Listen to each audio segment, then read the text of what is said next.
Ang programang ito ay rated SPG, striktong patnubay at gabay ng magulang ang kailangan. Maaaring may masiselang tema, lengguwahe, karahasan, sexual.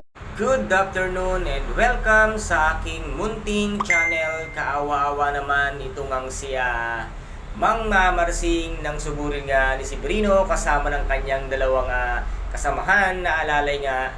At dito nga ay talagang nasaktan itong siya Mang Narsing dahil nahanap nga ni si Brino itong si Mokang at ang kanyang kalaguyo na tumangay nga dito kay Mokang at wala kasing kalam-alam itong si Brino at ang si Ramon na ang tunay na nangyari kay Mokang ay wala na pala ito at lumisan na dahil nga sa kagagawa nitong si Olga, kaya't wala na itong si Mokang. Wala silang alam na si Olga ang siyang salarin kung bakit ngayon ay wala na at nakitil na ang buhay nitong si Mokang. At dito nga ay sobrang galit nitong si Brino ay talagang nabugbog at nasapak-sapak niya itong si Mang Narsing. At dito naman ay hinalubhog ng dalawang kasamahan ni si Brino ang bahay nga nila Mang Marsing.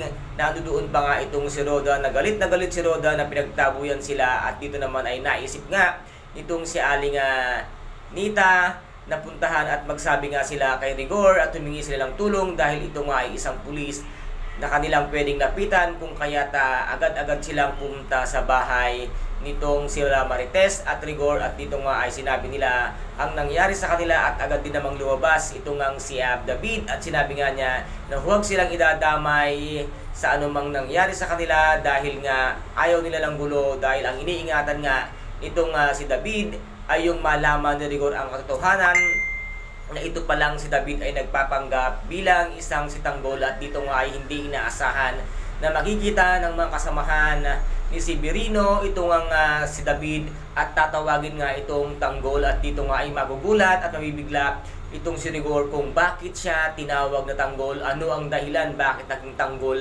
ang tawag sa kanya ng dalawang taong kasama niya. At nakilala niya nga lang dito nga sa kanyang tatay Ramon na nagpanggap siya bilang isang sitanggol. At ano kaya ang gagawin dito nitong si Rigor sa nalaman niya na ang tawag sa kanya ay tanggol ang kanyang anak na si David.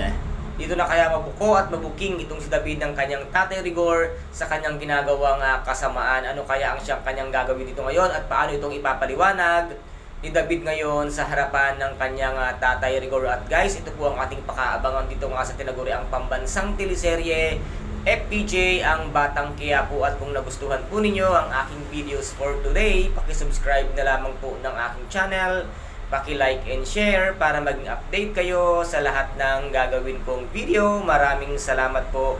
Ingat, God bless and bye-bye!